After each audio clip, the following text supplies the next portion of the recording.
My husband thinks I only asked for the divorce because I was jealous of how close he was to my cousin.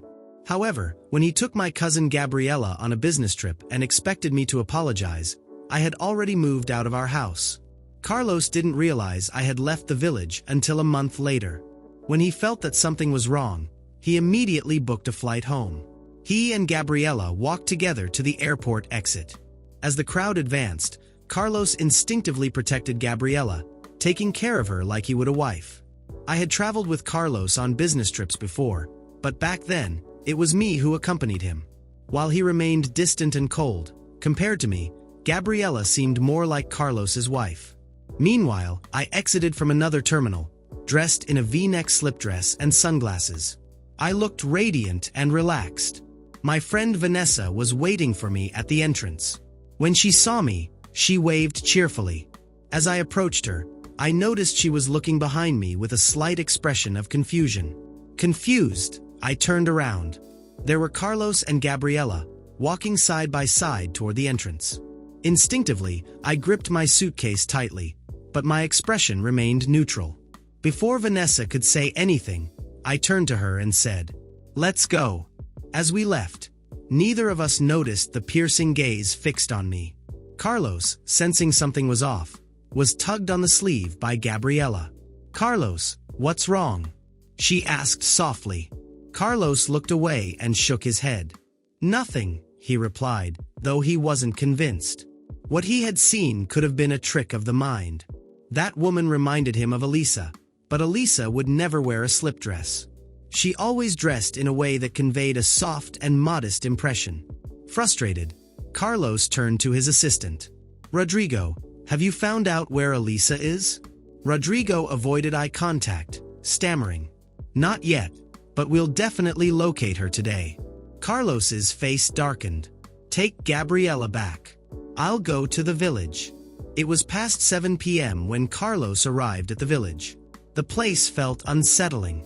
The smell of mildew hit him as soon as he opened the door, making him frown. He turned on the lights, revealing dusty furniture, a clear sign that I hadn't come back. He remembered how, in the past, my smiling face was the first thing that greeted him when he came home. Now, all he had was emptiness. Carlos noticed a layer of dust on the divorce papers and the ring I left on the coffee table. An inexplicable unease washed over him. He picked up the papers and flipped to the last page. Indeed, I had already signed my name. A surge of anger grew inside Carlos. He squeezed the papers tightly, his expression darkening further. "How dare she divorce me?" he thought, furious. His phone buzzed. "Mr. Albuquerque, we've located Miss Almeida. She's currently in North Point." Rodrigo hesitated. "Where exactly in North Point?" Carlos demanded abruptly. Rodrigo stammered. "In a villa belonging to the newly acclaimed actor Rafael Núñez." At that moment, I had just arrived at the villa and was opening the door. I was surprised to see Rafael. "What are you doing here?" I asked. Rafael smiled warmly. "It's been a while since we last saw each other. I was filming in Soria and thought I'd spend the night here. I didn't know you'd be here. If I'm bothering you, I can leave." Before marrying Carlos, I worked as a talent manager, and Rafael was one of the artists I represented. I admired him, and we quickly became friends. When I found out about his struggles, I gave him the key to this villa, saying he could use it any time. After marrying Carlos, I focused so much on helping him rebuild his life that I forgot about all that. "It's fine," I said. "It's late, and staying at a hotel might attract too much attention. You can leave tomorrow."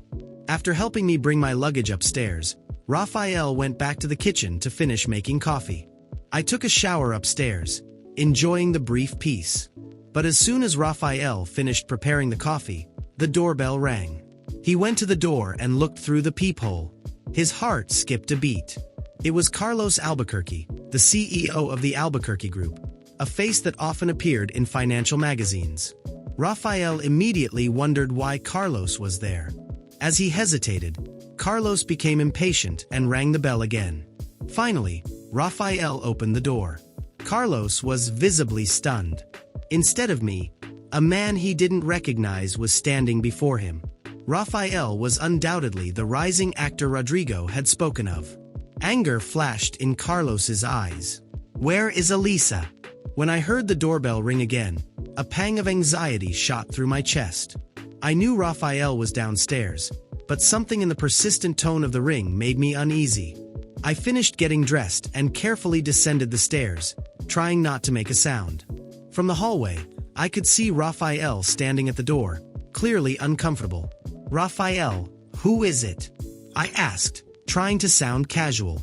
Before he could answer, a voice I knew well cut through me like a knife. "Elisa, open the door." My heart raced. It was Carlos. I had no idea how he found me so quickly, but it didn't matter. He was there, and I had to face him. Rafael turned to me, his gaze full of questions but also concern. "I'll handle this," I murmured, more to myself than to him. Rafael hesitated, but he stepped back. I took a deep breath before opening the door. There was Carlos, as imposing as ever, but now with a look that mixed anger with something that seemed like hurt. He looked me up and down as if trying to understand who the woman in front of him was. "Elisa," he started, his tone icy, "is this how you disappear? Without a word? Without giving me the chance to fix this?"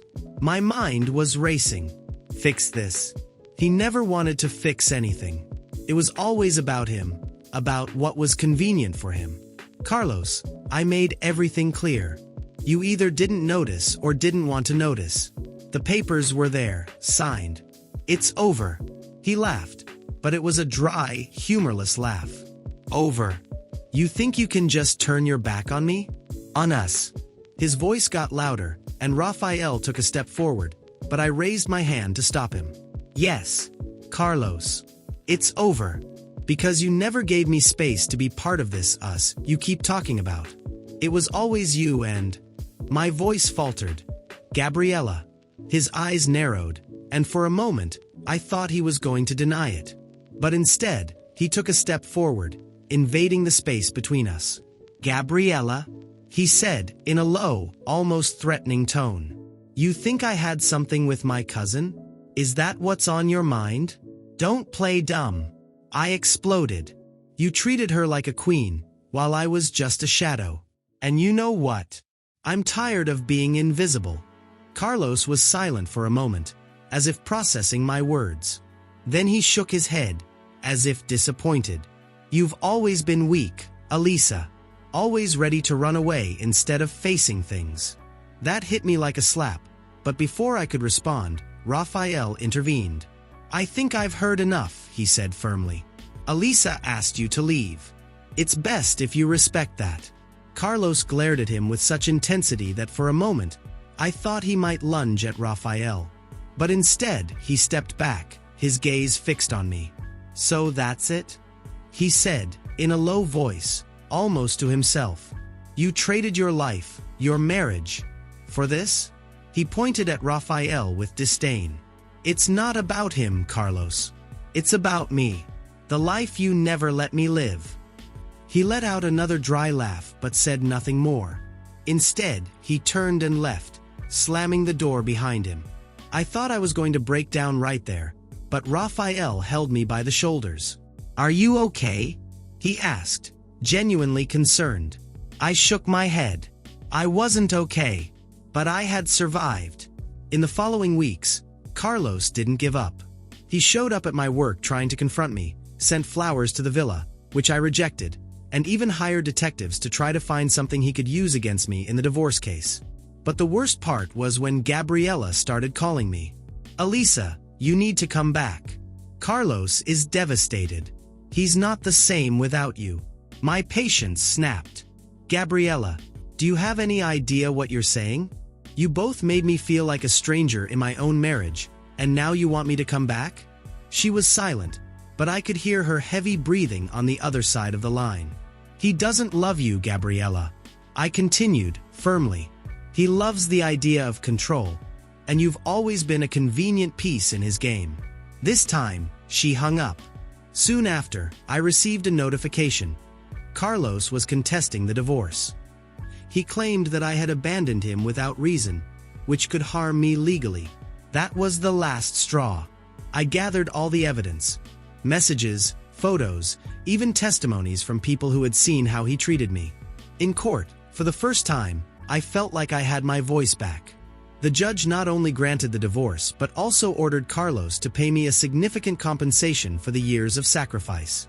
He was furious, but there was nothing he could do. In the end, I not only regained my freedom, I regained myself. And seeing Carlos and Gabriela dealing with the consequences of their actions was the real revenge. After the trial, where Carlos was forced to accept the divorce and pay the compensation, I thought I would finally have peace. But I was wrong. Carlos seemed unable to cope with the loss of control he had over me. He kept stalking me, subtly and sometimes blatantly.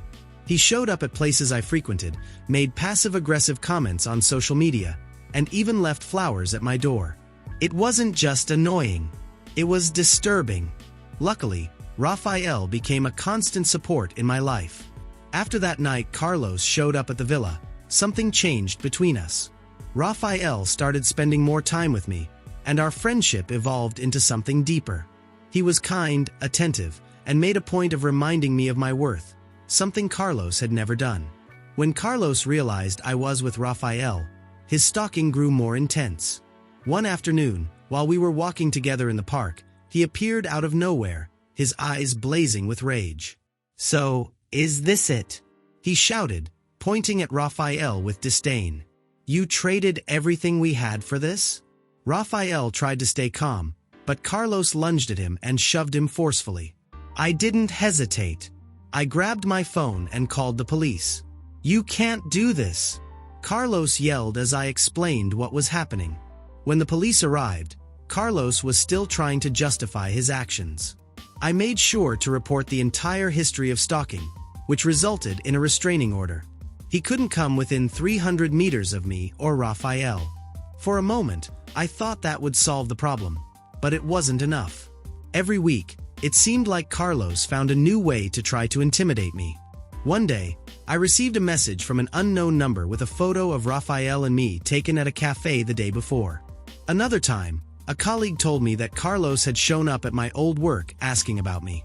I was exhausted. I didn't just want to protect myself. I wanted justice.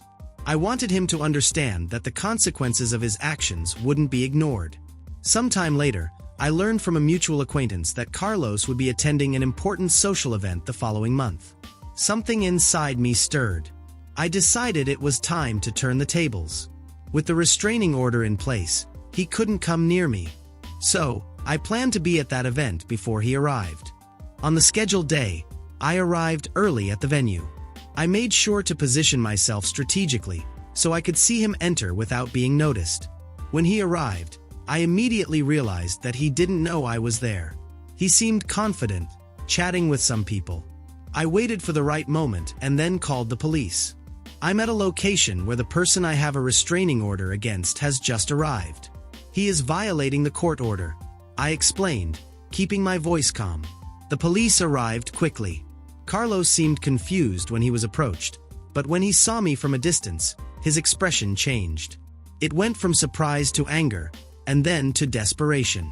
"I didn't know she was here," he shouted, trying to justify himself. But it didn't matter. The restraining order was clear. He couldn't be in the same space as me, intentionally or not. He was arrested right there in front of everyone. As the police led him away, he turned to me, shouting words I couldn't make out, but which were full of hatred. The feeling of seeing him taken away was indescribable relief. Not just for my safety, but for the certainty that he would finally face the consequences of his actions. Since then, Carlos has remained in custody, awaiting trial for violating the restraining order and for other charges related to stalking. Rafael and I moved on, finally free to live without fear. I still look over my shoulder sometimes, but I know I did everything I could to protect myself and make sure Carlos understood that his actions wouldn't go unpunished. In the end, I realized that true revenge wasn't seeing him locked up, but reclaiming my life, my freedom, and my happiness. And that's something he'll never be able to take from me again.